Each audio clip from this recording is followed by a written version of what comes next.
Hey guys, for today's game, my voice is almost completely dead. So I had Grandmaster's mid-trin main YASUKEH commentate over my game for me while I played. Also, your translator is doing a good job smiling face. Hey Tortoise, thanks for the 50.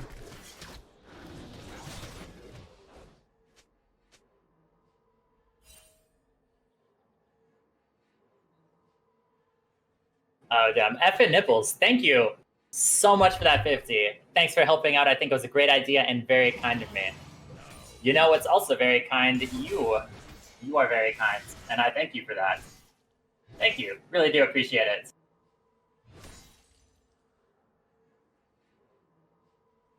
Great. One second. The command has a little bit of a delay, so you can't always use it. So Nasus, getting back into the game, Nasus is the champion that can scale really hard early, so we do want to be as aggressive as possible before he does scale, because he doesn't really have much of a way of stopping us from killing him. There's a trick that you can do, which is auto attack and spin during certain points, and you won't actually get hit by the turret shot if you time it properly, as the turret shot is mid-air. Me Trin, me Spin, thank you so much for subscribing to my Twitch channel. And we're going to be just waiting a little bit. Don't need to push in too hard. We'll get the level 3 on this next minion. And there's not really a spin opportunity here, but it looks like we're going to be letting the wave push into us.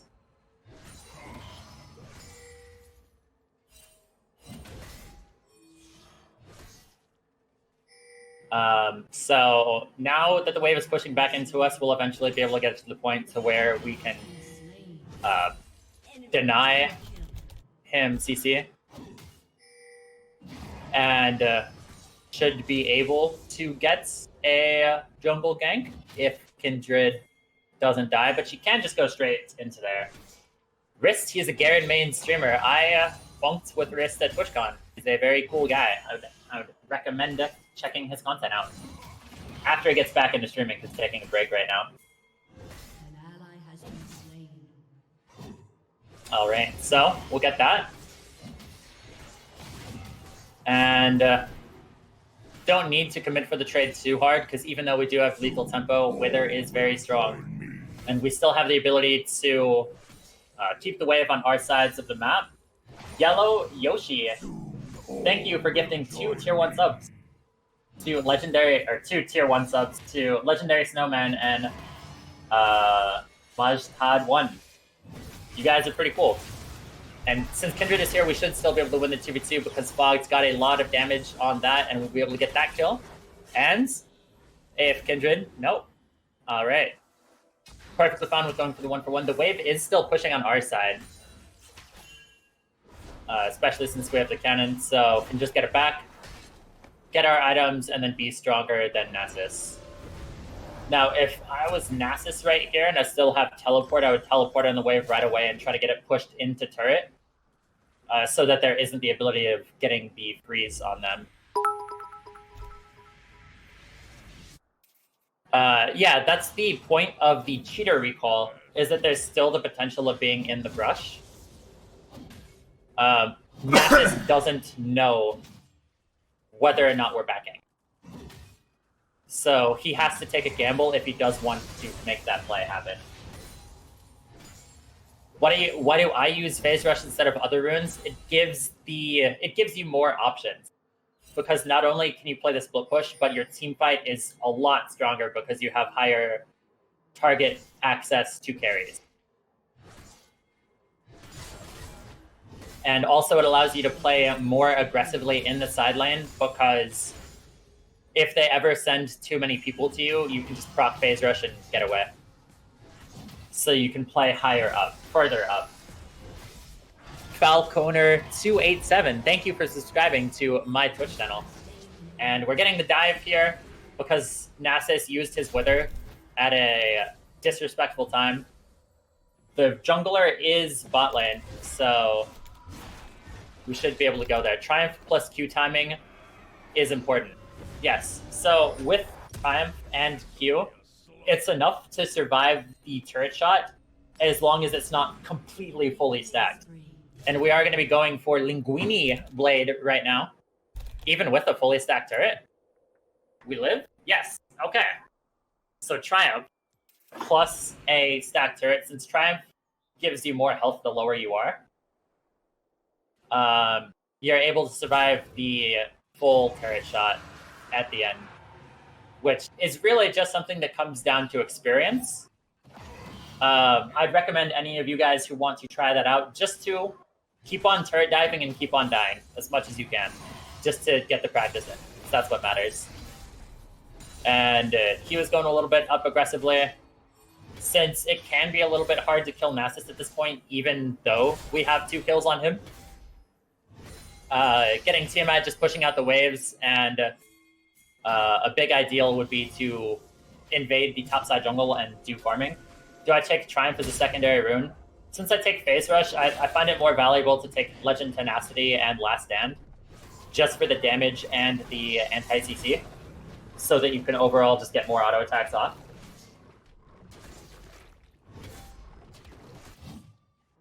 All right, and he's pushing that wave in, and since we didn't proxy the next wave, this will just be... No, never mind. It'll be easy to take. All right, we can take the wave. Maybe get a little bit more harass on Nasus, but it's not too important. But it's still something to go for. Is whenever Nasus goes for a CS, you want to punish him for it. He doesn't need to... What am I saying? Every time there's a CS that he's going for, it's a timed event. It's a little mini game, and you can either punish him for the mini game or you can't. And since he's low enough, should just be an easy kill. Letting the ignite go to finish the kill. Cool guys do not look at explosion,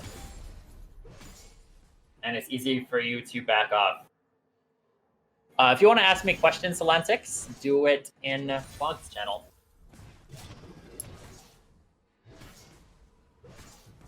Couldn't sustain without fleet. If you're having troubles with sustain, triple rejuve beads is always an option. But you don't need to sustain when they're dead.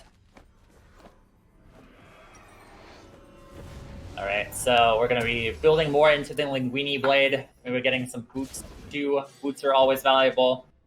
Getting that long sword to build into the next item. What are your opinions of AD versus AP with mid-trend? AP has been pretty heavily nerfed, and I don't see how there could be any plus side on it versus anything else.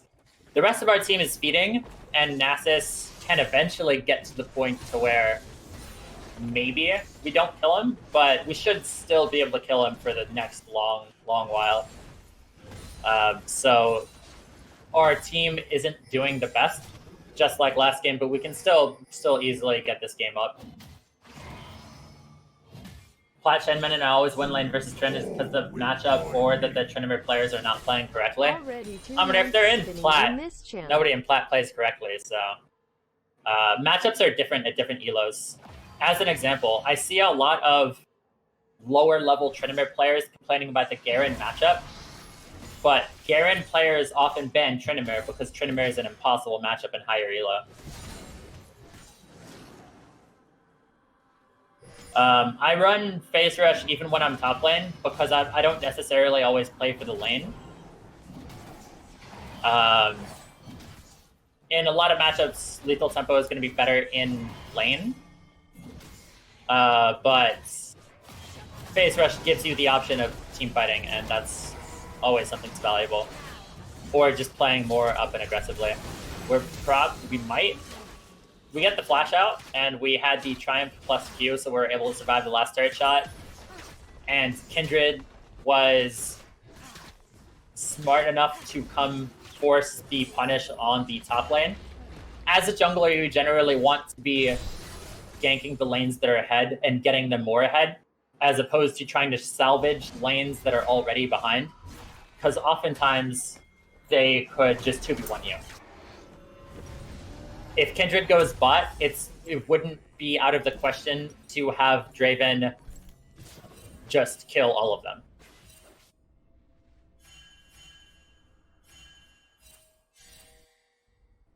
What is Fogged always ban Darius? Because Darius is annoying. Into battle.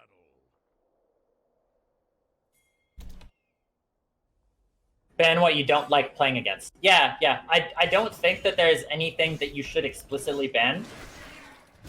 Especially since different things are played in different elos.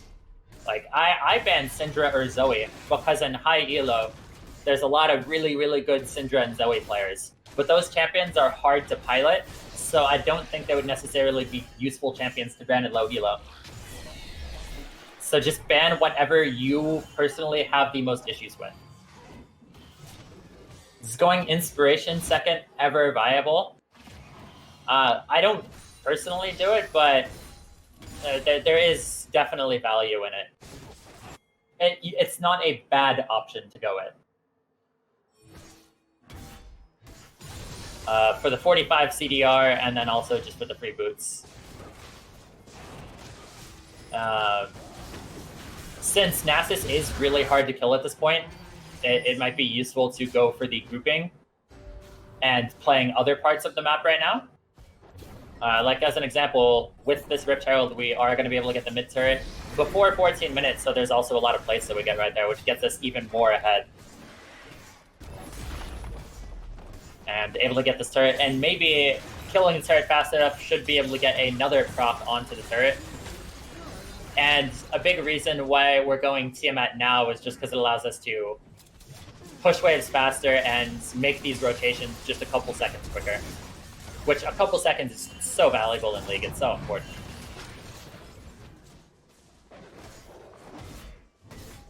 And able to get the jungle quicker too, which allows us to just make more rotations. And against this team comp, we don't need to go 40 CDR rush early, so getting Tiamat isn't going to delay that, since they don't have as much that's able to kite us. And with the way that the wave ended up pushing top lane, we're able to get 2 mid turrets, all of the jungle camps, and we're still able to match Nasus here, which is really good. Rengar isn't paying attention to this top, so we should just be able to get this play for free. Get another kill on Nasus, and now it's going to be even harder for him to sustain top lane. Looks like they're going to get a kill on Rengar, and that's really, really valuable.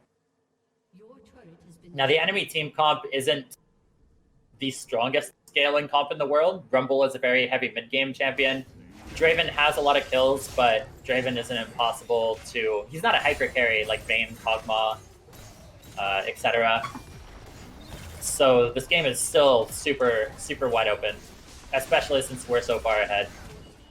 Now, Nasus is up, so some people might have tried to go for that play on Rumble, but it's not necessarily worth it if they can have a backup. It would just be too risky with Rengar and Rumble potentially. Rengar and Nasus potentially being there. We got our Essence Reaver, and since we don't have enough money for boots, we can just get the extra dagger, spend as much gold as possible. You don't want to have extra gold in your pocket. Nasus has a Frozen Heart and a Sheen. I wonder if he's going for Triforce, because Triforce or Frozen Fist wouldn't necessarily be a too bad idea to go either. Frozen Heart is just in general really annoying to play against because you don't have to be attacking Nasus to get the attack speed slow. But if we can still just get the kill on CD and Rengar isn't here to punish us, it's just a free game. Now, if you ever are playing against a Tryndamere, you need to send multiple people to him to punish him when he's trying to go for these plays, but at a certain point, especially since we're so far ahead, there is the question of even if it is possible to punish us at this point. Alright. Ezreal died bot, but it doesn't... Rengar's not really a quick pusher. We can still just get the play here, get our extra CDR, get the next dagger to go into the next item. Rengar is probably not thinking about the fact that Tryndamere just back right now, so we should be able to get the slow and the kill. Especially since we have flash up. Yep, get the flash, get the kill. So otherwise, it was possible for Rengar to just flash ult away and get out right there, which is not something that we want to let happen. We don't want him to be able to push up that far and have the audacity to try to take that turret without getting punished. Doing Linguini Blade every game. Linguini Blade is when you're going up against tanks and you want to farm as much as possible. And also getting all of that extra attack speed is very valuable, since you're often going to be having 1v1s against the tanks. Or at least that's what you're going to want to force. Now, since Draven and Lulu are here, it's not the best option to push the turret right there, necessarily, so we can just go for other things. Hovering the rest of the team, just in case Rengar goes for an all-in, so that we'll be able to be there if they do show up. And a dragon is going to be spawning soon. Can probably just get the mid-wave. One thing that you see good players doing on every role is, no matter what's happening, just always push the wave. Even if you show up a little bit later to the fight, you always just want to be as strong as you can and get as much CS and push that wave into turret, so that you'll just always have the gold advantage. Even if you show up to a fight a couple seconds later, if it does happen, you can still just always get the gold. It is hard to both commentate and play at the same time. A good way of explaining this concept is that if you look at your own gameplay, you'll see so many more things than you do in game because you're just not having to focus on other things. Since I'm not playing the game, I can focus purely on commentary. Now, Ezreal is in a really risky spot right now. There's 4 there. But if he gets out right here, it should be fine. But the Rumble ult's a little bit too strong. This is Rumble's strongest point in the game, is in these kind of mid-game situations. 230 CS, that's just what you got to do, is farm everything and make it to where the enemy can't even 1v2 you. And then eventually can't 1v3 you. They're going for a Herald, but it's a Herald's post 14 minutes, which it doesn't matter. The second Herald is almost never worth it if you can get something else for it. This Rift Herald is just not valuable. Now, what could ideally happen right now is Fog takes the red, but Kindred gets a hit on it. Kindred doesn't need to get the secure to get the actual camp itself. Get the stack. So I'll be able to get this. Nasus will be there, but don't need to commit to it, since other people are going to be there. Did you miss my stupid questions? I believe that I've answered most of everything. If you guys have any questions about something that's being done, go ahead and drop them. You can answer anything. Draven and Lulu are going to be here. That would be the more ideal, but since everybody is bot lane and they have no TP, this would be a potential time to go for Baron. Kindred is on the blue side, and she's probably going to be a little bit slow to react to this, but since we do have Linguini Blade, we don't get punished for starting the Baron because of just how much sustain we have. They all are rotating here. The question is whether or not Nasus has TP, but with Heimerdinger and this Linguini Blade, should have enough DPS to get this in time.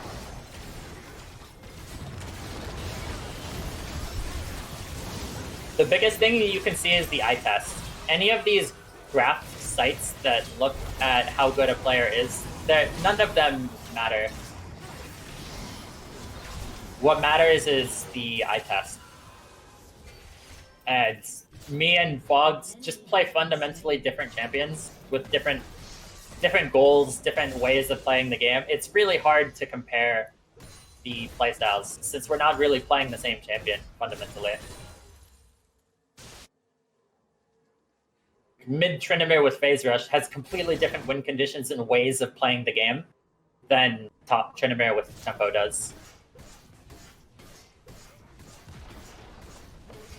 And so no one's really coming for us. We can just get the free turrets, especially with Baron. really, really free. They have 2 dead, and they can't spread their resources too thin. That is Yamikaze, which I don't know why I'm being confused for Yamikaze a lot today. But I am a Grandmaster's mid-Tryndamere player with Phase Rush abuser. And it looks like a solid dub. Since we were so far ahead, it didn't matter that the rest of our team was behind, because we were just able to get enough of the lead to where it doesn't particularly matter.